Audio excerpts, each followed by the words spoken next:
Phan ơi, mẹ biết Phan dùng vẽ tranh nhá. Phan bấm nào, bấm nào, bấm thêm nào.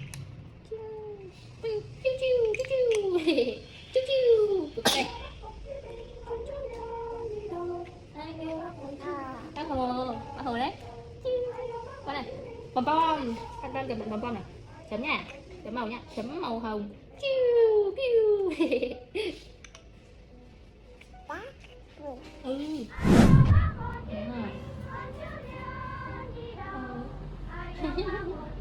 Sao?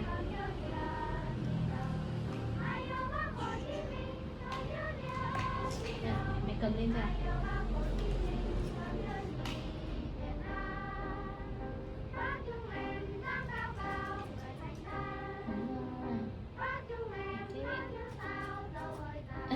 Tôi và bố mẹ luôn.